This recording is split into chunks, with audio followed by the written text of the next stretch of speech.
Hi guys, good morning. बहुत बहुत स्वागत आप सभी लोगों का। Very warm welcome. 18th of April के करंट अफेयर्स, बहुत स्वागत आप सबका। Let's get started. एंड पहले तो thank you so much for the wonderful wonderful comments.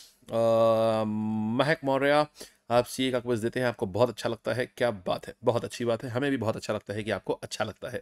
And आप सब लोगों ने होमवर्क किया।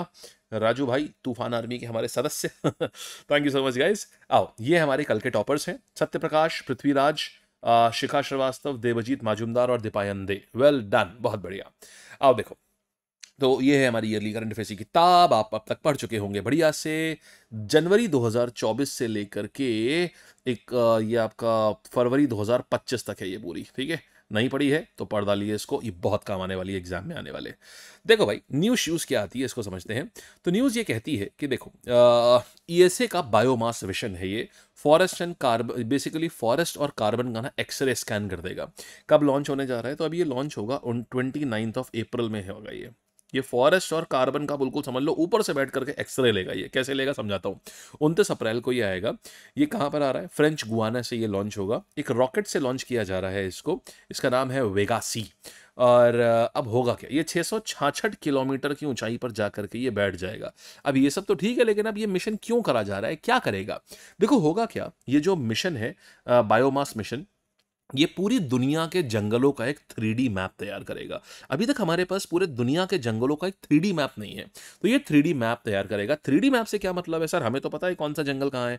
दोस्त 2D पता है। जब हम 3D तैयार करते हैं ना, तो हमें गहराई पता चलती है कि कितनी गहराई तक वहां पर, जैसे मान लो मिलियंस ऑफ साल पहले वहां पर पेड़ पौधे हुआ करते थे और वो नीचे दब गए, और दबने के बाद अब वो फॉसिल फ्यूल में कन्वर्ट हो चुके हैं, वो कोल में कन्वर्ट हो चुके हैं। तो ये सब हमें पता चल जाएगा पूरी दुनिया का एक साथ। सोच के देखिए क्या मस्त चीज है। तो गहराई तक ये इसको 3D मैप बनाएगा। तो ये पता लगाएगा कि जंगलों में कितना कार्बन अभी जमा हुआ है। इसका मतलब कितनी ग्रीन हाउस गैस स्टोर हो रही है। बात समझे? इससे ये पता चलेगा। Carbon is directly proportional to greenhouse gas, क्योंकि कोयला जलेगा तो ग्रीन हाउस गैस बनेगी। इससे क्या आएगा, फॉरेस्ट और क्लाइमेट चेंज का रिश्ता समझेगा कि भाई जंगल जो है वो कार्बन को किस प्रकार पकड़ते हैं, किस प्रकार छोड़ते हैं। ये दूसरा ये भी ध्यान रखेगा कि ये देखेगा कि यार डिफॉरेस्ट, पूरी दुनिया में जो डिफॉरेस्टेशन का जो पैटर्न है ना, पूरी दुनिया में डिफॉरेस्टेशन का पैटर्न क्या है, इसके ऊपर भी नजर रखेगा। दूसरा ये भी देखेगा कि अंटार्कटिका में जो बर्फ की मोटी मोटी चादर है ना, उनका मूवमेंट भी स्टडी करेगा। तो ये बात समझ गए। अब होगा क्या, तो क्यों जरूरी क्यों है ये मिशन? देखो अभी तक दुनिया में कितना कार्बन है इसका डेटा किसी के पास है ही नहीं, कि पूरी दुनिया में कितना कार्बन मौजूद है। कार्बन मतलब ये भी आ जाता है जितने पेड़ हैं उनमें कितनी लकड़ी है, लकड़ी जलेगी तब भी तो वो कार्बन पैदा करेगी ना, धुआं पैदा करेगी। तो पूरी दुनिया में आखिरकार कितना कार्बन है ये हमें पता चल जाएगा। और दूसरा ये है कि जो क्लाइमेट चेंज हो रहा है ना, उससे जंगलों की क्या भूमिका है उससे लड़ने के लिए, ये भी पता चल जाएगा। एक्यूरेट डेटा मिलेगा तो देश सही दिशा में पॉलिसी बना पाएंगे। समझ गए? हम जंगल बचा पाएंगे, और जंगल बचा पाएंगे तो क्लाइमेट बचा पाएंगे। समझ गए? कौन लॉन्च कर रहा है? यूरोपियन स्पेस एजेंसी, ठीक, ईएसए, ये इसको लॉन्च कर रही है। सैटेलाइट का नाम क्या है? ये सैटेलाइट है बायोमास। सैटेलाइट का नाम भी बायोमास ही है, बायोमास मिशन। चलो बात समझ आ गई बढ़िया से। अब आगे बढ़ते हैं। यहां तक हमने देख लिया। अब देखिए एक बहुत ही बेहतरीन सी न्यूज आ रही है भाई साहब, एटीएम ऑन व्हील्स यार। मतलब क्या ही बेहतरीन सी बात है। तो इस ट्रेन में ये दो न्यूज़ है ना, जो दोनों ही मतलब ये न्यूज़ जो है ये एकदम बेहतरीन सी चीज़ आ गई है। किस में लगाया गया? एटीएम लगा दिया गया है भाई साहब ट्रेन के अंदर ही। इसका नाम है पंचवटी एक्सप्रेस। अभी ये लगाया गया है पंचवटी एक्सप्रेस में, पंचवटी एक्सप्रेस, इसमें लगा दिया गया है ये एटीएम। अब होगा क्या इसमें देखिएगा। तो ये चलती है महाराष्ट्र में चलती है ये, और इस इनिशिएटिव लिया गया है, पहली बार किसी ट्रेन में एटीएम लगाया गया है। इसमें बैंक ऑफ महाराष्ट्र ने टाइप किया हुआ था। ये बैंक वाला आपके लिए बहुत इंपॉर्टेंट न्यूज़ है ये बैंक ऑफ महाराष्ट्र ने टाइप किया हुआ है इंडियन रेलवे से, और इन्होंने इस पंचवटी एक्सप्रेस में लगाया है इसको। ये ट्रेन कहाँ चलती है? महाराष्ट्र में चलती है। अच्छा, इससे होगा क्या? चलती ट्रेन में भाई एटीएम जैसी सुविधा, यानी जहां पैसेंजर कैश विड्रॉल कर सके आराम से, जहां चाहो वहां से कैश विड्रॉल कर लो। टेस्ट बेसिस पर अभी शुरू किया गया है, और फ्यूचर में बाकी ट्रेनों में भी इसको लगाया जाएगा। मेन इसका क्या उद्देश्य क्या है कि रेलवे को स्मार्ट बनाना है और डिजिटल इंडिया जो मिशन है इसको और बूस्ट देना है। ठीक है। तो कौन सी पहली ट्रेन आई है जिसपे ये एटीएम लगा है? आपसे सवाल पूछेगा एग्जाम में, तो हमारे पास प्रश्न उत्तर आ जाएगा यहाँ पर। क्या? We will call it Panchavati express. ये भी पूछेगा बताओ कहाँ चलती है। ये भी पूछेगा कि बताओ ये ट्रेन जो है ये कहाँ चलती है। तो हम क्या आंसर देंगे? हम आंसर देंगे भाई ये जो ट्रेन है ये महाराष्ट्र में चलती है। ठीक है, आगे आओ। फिर देखिएगा, बैंक ऑफ महाराष्ट्र और रेलवे इन्होंने ये करा है ये। फिर देखेंगे यहाँ पर इंडियन जस्टिस रिपोर्ट 2025 आई है भाई। अब ये देखो ये क्या है, तो 2025 का एडिशन, इसमें सबसे अच्छा रैंक ना जस्टिस के मामले में पता है किस राज्य को मिला है? तो सबसे पहले नंबर पे मिला है दोस्त ये कर्नाटका को, कि कर्नाटका का जस्टिस भाई एक नंबर का है। और ये इनको लगातार दूसरी बारी है ऐसा मिला है इनको, पिछले बार भी यही जीते थे ये। इसमें ना 4 पिलर्स के ऊपर जस्टिस देखा जाता है कि आपके वहां का पुलिसिंग सिस्टम कैसा है, आपके वहां का पुलिसिंग सिस्टम कितना फास्ट है। फिर देखा जाता है आपके राज्य में जुडिशरी किस प्रकार से काम करती है। जुडिशरी ने एक बड़ा गजब सी चीज बताई। अभी जुडिशरी ने हाल ही में बोला कि गवर्नर और प्रेसिडेंट जो है ये 3 महीने से ज्यादा किसी बिल को अपने पास नहीं रोक सकते, उसके अंदर उन्हें फैसला देना होगा। मैंने बड़ा इंटरेस्टिंग चीज पढ़ी, तो जिस पेज नंबर पे ना मैंने ये चीज पढ़ी न्यूज़पेपर में, न्यूज़पेपर भी पढ़ता रहता हूँ, मतलब डिजिटल भी पढ़ता हूँ, ऑफलाइन भी पढ़ता हूँ, मतलब मेरी आदत है ये न्यूज़पेपर्स पढ़ना। तो जब हम ऑफलाइन वाले न्यूज़पेपर पढ़ रहे थे, इंडियन एक्सप्रेस पढ़ रहे थे, तो इंडियन एक्सप्रेस में देखा कि जज साहब ने बोला कि सुप्रीम कोर्ट ने बोला कि देखो भाई ऐसा है कि प्रेसिडेंट और गवर्नर जो है ना इनको 3 महीने के अंदर अंदर क्रिटिकल बिल्स को 3 महीने के अंदर ही क्लियर करना होगा, उनके अंदर टाइम बाउंड लगा दिया। बोले अगर आप नहीं करेंगे ना तो हम देख लेंगे। फिर उसी के नीचे लिखा हुआ था कि एक हाईकोर्ट था, वो कह रहा था कि अरे साहब आपको ना जो फॉल्स रेप केस आपके ऊपर लगा था उसका जस्टिस देने में ओ जी हमको 42 साल लग गए, आपको हमें आप गुनहगार नहीं है ये प्रूव करने में, तो ओ जी वो ना हमको माफ कर दीजिएगा। खत्म कहानी भाई साहब। मतलब यहाँ पे वो कह रहे हैं 3 महीने के अंदर साहब प्रेसिडेंट और वो गवर्नर अगर अपना काम अगर वो नहीं कर पाए ना, अगर वो बिल को क्लियरेंस नहीं कर पाए जो भी उनके पास पहुंचेगा, तो फिर हम मैटर को अपने हाथ में ले लेंगे। और उसके नीचे जुडिशरी का ये हाईकोर्ट कहता है वो साहब हमको ना 42 साल लग गए आपको ये बोलने में कि ओ जी आप निर्दोष हो, तो जी सॉरी उसके लिए। व्हाट अ जोक, है ना, व्हाट अ जोक। तो क्या कहा जा सकता है भाई साहब, मतलब एक ही पन्ने के ऊपर दो दो न्यूज। जुडिशरी का स्टेट जो आजकल है ना थोड़ा सा काफी क्वेश्चनेबल हो रहा है, जब से वो जज साहब को इतना बड़ा कैश पकड़ा गया और उसके बाद भी उनको पोस्टिंग दे दी गई। गजब चीज है। अगर आप एक हवलदार 500 रुपए की ब्राइब भी अगर लेते हुए पकड़ा जाए ना, 500 छोड़िए 20 रुपए, तो सस्पेंड हो जाता है, जेल हो जाती है, नौकरी चली जाती है। लेकिन यहाँ से 15 करोड़ रुपए मिले तब कुछ नहीं हुआ जज का। गजब चीज है भाई। आइए अच्छा खैर आगे बढ़ते हैं, हम न्यूज़ पढ़ाते हैं आपको। तो देखो सबसे पहले नंबर पे क्या आता है यार, कर्नाटका का बोला है कि भाई यहाँ का जस्टिस सिस्टम सबसे तगड़ा है कर्नाटका का। सेकंड रैंक आई है दोस्त आंध्र प्रदेश की, second rank is from Andhra Pradesh. और थर्ड रैंक जो आई है यहाँ पर वो किसकी आई है, वो आई है तेलंगाना की। तो ये 3 हमारे पास आए हैं, कर्नाटका, आंध्र प्रदेश एंड तेलंगाना। अच्छा, तो माने साउथ इंडियन स्टेट्स में देखा जाए तो साउथ इंडियन स्टेट्स हैं सारे के सारे। साउथ इंडियन स्टेट्स का justice system north Indian state से काफी बेहतर है, राइट। लीगल एड एक्सेस काफी अच्छा। नॉर्थ इंडियन स्टेट्स कहाँ लैग कर रहे हैं, एक तो लीगल एड इनके यहाँ बहुत कम है, मतलब लॉयर्स अच्छे से आराम से नहीं मिलते गरीब लोगों को। पुलिस की वैकेंसीज बहुत खाली पड़ी हैं, भरी नहीं जा रही हैं। प्लस जज टू पॉपुलेशन रेशियो बहुत गंदा है। अब समझना, जजेस टू पॉपुलेशन आप जानते हैं कितनी है? 10 लाख लोगों में, 10 लाख लोगों में, इसमें सब रिपोर्ट में आया है, मात्र 15 जजेस हैं यार। सोच के देखिए जरा। लॉ कमीशन कहता है हमारे देश में, लॉ कमीशन बोलता है कि भाई साहब ऐसा है 50 जजेस तो होने ही चाहिए कम से कम, 10 हर 10 लाख लोग में 50 जजेस होने चाहिए। लेकिन आपको पता है हम कितने पे हैं? मात्र 15 पे। इतनी सारी वैकेंसी खाली पड़ी है लेकिन बाहर ही नहीं आएंगे वो कभी भी। आज के टाइम पे आप ये सोचिए 150 करोड़ लोगों के लिए मात्र 21,000 जजेस हैं, बस खत्म कहानी, कुछ नहीं। डिस्ट्रिक्ट कोर्ट में एक केस, एक जज के ऊपर पता है कितने केस होते हैं? एक जज पे 2200 केसेस पेंडिंग पड़े होते हैं। एक डिस्ट्रिक्ट कोर्ट की बात कर रहा हूं, 2200 केसेस पेंडिंग है। अगर हाई कोर्ट की बात करूं तो एक जज के ऊपर, स्पेशली इलाहाबाद, मध्य प्रदेश, ये सब, एक जज के ऊपर सोचेंगे आप, कहेंगे बाप रे 15,000 केसेस पेंडिंग पड़े हुए हैं। सोच के देखिए जरा, क्या है ये हालत है। तो ये जस्टिस की रिपोर्ट है।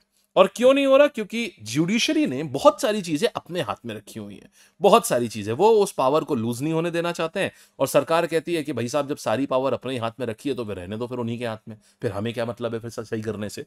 तो इस चक्कर में पिस कौन रहा है? Common man.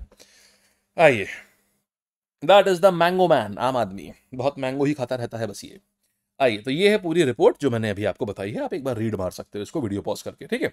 आगे आओ। वैसे रीड मारने की जरूरत नहीं है, आप बाद में जो मैं नोट्स देता हूं ना उसको पढ़ लिया करो, बहुत अच्छे होते हैं वो नोट्स। चलो दोस्तों, अब आते हैं अगली कहानी के ऊपर आते हैं। अब हमें एक जीआई टैग हाल ही में दिया गया है, बनारस की शहनाई। तो शहनाई जो है इसको दिया गया है, और ये एक कैसा इंस्ट्रूमेंट होता है भाई? बनारस की शहनाई और बनारस का तबला, सिर्फ बनारस की शहनाई नहीं, बनारस की शहनाई और साथ ही साथ बनारसी तबला जो है, इन दोनों को ही जीआई टैग दिया गया है। खैर इसमें तो बहुत ज़्यादा कुछ नहीं होता, समझने का, बेसिकली बस याद ही करना है।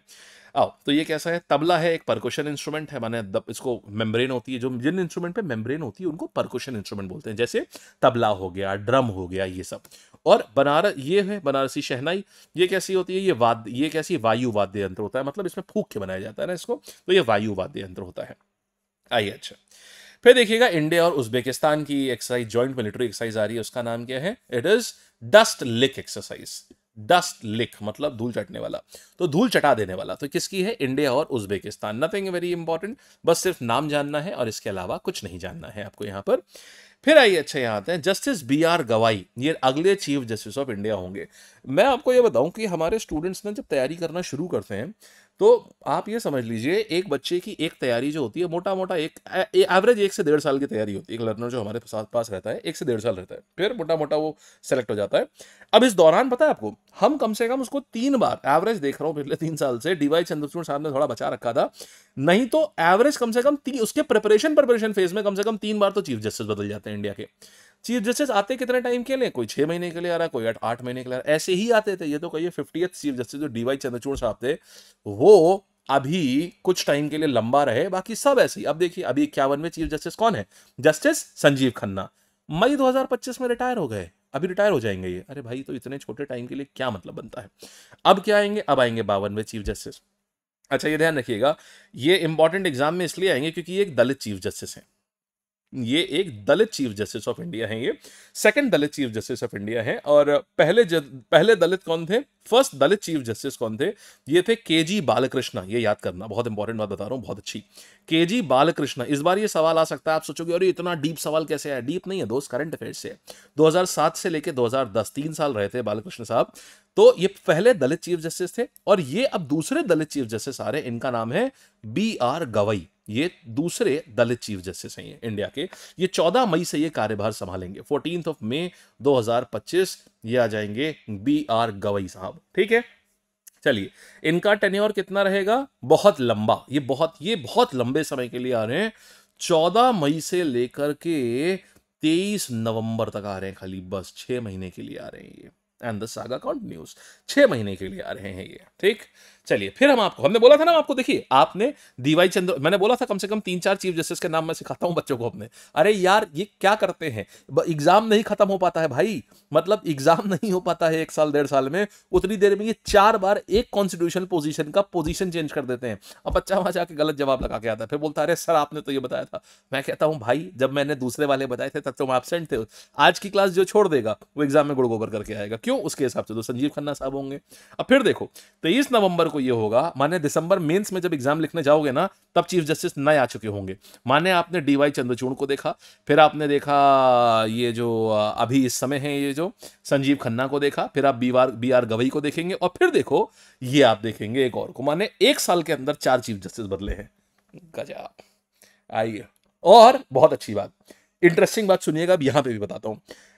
सुप्रीम कोर्ट ने बोला था कि जो ये इंपॉर्टेंट की पोजीशंस होती है ना, जैसे CBI वगैरह हो गई, सरकार से बोला था आप लोग बहुत गलत करते हैं, लोगों को जल्दी जल्दी ट्रांसफर करके, भाई आप लोग कम से कम ऐसा इंश्योर करिए कि कम से कम इस पोजीशन पे कोई आदमी 3 साल रहे, इनके चीफ मिनिमम 3 साल रहने चाहिए। समझ रहे हैं, मतलब सुप्रीम कोर्ट ने बोला था कि CBI से बोला, ये सरकार से बोला था, आप लोग ना ये CBI के उनको हटा देते हैं जल्दी जल्दी, CBI के चीफ को ऐसा आदमी रखिए जो कम से कम इन टॉप पोजीशन का अगर कोई आदमी है तो वो 3 साल कम से कम रहना चाहिए। मीनवाइल सुप्रीम कोर्ट जज रिटायरिंग आफ्टर 6 months। आइए, अच्छा, आगे बढ़ते हैं। तो B.R. गवई है ये, समझ गए। नेक्स्ट कहानी पर आते हैं दोस्त, अगली कहानी हमारे पास आ रही है। अच्छा हाँ, ये भी बता दें आर्टिकल कौन सा है, ये आज का होमवर्क है कि आर्टिकल कौन सा है और इनकी रिटायरमेंट एज क्या होती है, ठीक है, एज क्या होती है और आर्टिकल कौन सा है। फिर देखिएगा, अच्छा, नेक्स्ट कहानी हमारे पास आ रही है, आइए आपको घुमाने ले चलते हैं इक्वाडोर। देखो, डैनियल नोबा ये नए प्रेसिडेंट हैं इक्वाडोर के। वैसे एक चीज है, आपने ये देखा है, जो बाकी देशों के प्रेसिडेंट एंड प्राइम मिनिस्टर्स वगैरह होते हैं, सब कितने मतलब बेहतरीन फिट लगते हैं, नहीं, सब एकदम बेहतरीन फिट। ये देखिए क्या बेहतरीन फिट लग रहे हैं ये भी। तो नए प्रेसिडेंट हैं इक्वाडोर के, डैनियल नबोआ, और ये अभी री इलेक्ट हुए हैं 2nd टर्म के लिए। एक बार बस देख लीजिएगा, दैट्स इट। अच्छा, अब देखो भाई, ये टेलीग्राम है, इसको ज्वाइन कर लेना भाई, जरूरी चीज होती है, बहुत अच्छी अच्छी बातें यहाँ पर पता चलती हैं आपको। फिर देखो, अच्छा, सवाल जवाब करते हैं भाई। ये जो ईएसए का मिशन है ना, बायोमास मिशन, कब लॉन्च कर रहे हैं भाई साहब? हम इसको फ्रेंच गुयाना से कर रहे हैं, और इसको लॉन्च कब किया जा रहा है? इसको 29 अप्रैल को कर रहे हैं हम, 29 ऑफ अप्रैल। और कर कहाँ से रहे हैं? इसको हम कर रहे हैं कोरो, यहाँ से कर रहे हैं इसको। डिफिकल्ट सवाल है ना। चलो फिर आते हैं यहाँ पर, फ्रेंच गुयाना में ही है ये कोरो स्पेस सेंटर। फिर देखना, इनमें से कौन सी ट्रेन है जहाँ एटीएम ऑन व्हील्स आ रहा है? एटीएम शताब्दी में, गोदान में, पंचवटी में, भाई साहब पंचवटी में। फिर कौन से स्टेट ने टॉप किया इंडियन जस्टिस रिपोर्ट? ये आ जाएगा कर्नाटका। फिर बात करेंगे, सब लोग आंसर दो यार, come on. Indian justice report 2025 में कितने जजेस हैं हर 10 लाख पॉपुलेशन पे? भाई साहब मात्र 15। होने कितने चाहिए थे? 50। फिर आइएगा, कौन से दो ट्रेडिशनल म्यूजिकल हेरिटेज हैं उत्तर प्रदेश के जिनको जीआई टैग मिला है? तो बनारसी शहनाई और बनारसी तबला। फिर बात करेंगे 6th एडिशन इंडिया उज्बेकिस्तान क्या है? ये डस्ट लिक आ गई है, और ये होमवर्क दे रहा हूं आपको कि ये कहां हो रही है, स्पेशली इसीलिए छोड़ा ताकि नोट्स पढ़ो, देखो आप उसको। नए चीफ जस्टिस कौन होंगे भाई? ये होंगे justice BR Gavai. Justice KG Balkrishna पहले दलित चीफ जस्टिस थे, ये दूसरे दलित चीफ जस्टिस होंगे। अच्छी बात है, बहुत अच्छी बात है कि दलित जो है अब अच्छी पोजीशन से पहुंच रहे हैं, विच इज वेरी गुड। फिर देखेंगे आर्टिकल ऑफ इंडियन कॉन्स्टिट्यूशन, जहां से चीफ जस्टिस ऑफ इंडिया को अपॉइंट किया जाता है, आर्टिकल नंबर 124 ये आ जाता है। इक्वाडोर के प्रेसिडेंट डैनियल नोबा रिसेंटली किस कैंडिडेट को हरा करके बने हैं? देखो, ये वाला सवाल जो है ना, ये बेसिकली बैंक में पूछता है किसको हरा के बने हैं। अगर आप बैंक के हो तो आपको पता होना चाहिए लुइजा गोंजालेस। अगर आप एसएससी रेलवे के हो तो आपको खाली ये नाम काफी है। ठीक है जी guys, that's it, tata and bye bye. ये टेस्ट आप लोग जरूर लगा लो, ये सब लाइव हो गए। दूसरा ये भी लाइव हो गया, ये भी लाइव हो गया, ठीक है। अब मार्च करंट अफेयर्स का ये वाला होगा 20 तारीख को, ठीक। और ये सब फ्री टेस्ट है, आपको वन लैब, आप जाओगे, देखो लैब पे जाओगे, आप या तो प्ले स्टोर से डायरेक्ट वन लैब की ऐप डाउनलोड कर दो, नहीं तो आप लैब पर जाओ, और लैब पर जा करके आप वन लैब की वेबसाइट पे जाओगे तो आपको वन लैब मिल जाएगा, नहीं तो आप वन लैब की अलग से ऐप भी डाउनलोड कर सकते हो। यहाँ पर ना फ्री टेस्ट सीरीज है करंट अफेयर्स की, आप उसको उससे करो, और डेली दिया करो, बहुत अच्छी है वो, ठीक है। चलिए, अच्छा, बाय बाय करते हैं। और जो कंप्लीट ईयरली करंट अफेयर्स है उसके लिए आप यहाँ से लैब की वेबसाइट पे ही जाकर के या ऐप से आप इसको ऑर्डर कर सकते हो, ठीक है। अच्छा, ये देखो, ये जीएस कोच है, आप लोग कल पूछ रहे थे सर क्या ये आ गई है? तो अब ये एक मोटी सी किताब है, इसमें क्या है कि आपकी जितनी भी वो तीनों किताबें थी ना, ये एक सिंगल किताब आ गई है, जीएस कोच। बहुत बहुत बहुत प्यारी, और बहुत अपडेटेड है, ये बहुत अच्छी चीज़ें हैं इसमें, ठीक है। तो अब आप, अगर आप जीएस किट ऑर्डर भी करते हो ना, तो आपके पास में आएगी जीएस कोच, क्योंकि जीएस किट पूरी मर्ज होकर के जीएस और अपडेट होकर के जीएस कोच हो गई है। अब घर पे पूरी जीएस कोचिंग हो जाएगी इससे आपकी, ठीक है। पूरी पूरी, इसका नाम ही इसीलिए है जीएस कोच। जब आप घर पे, जब आप इससे पढ़ेंगे ना, तो आपकी पूरी जीएस की कोचिंग जो है, ये सारा काम इससे हो जाएगा एक उससे, ठीक है। चलो guys, bye, tata, take care, all the best. अब मिलते हैं अगली कक्षा में। हाँ जी, thank you, bye bye, take care.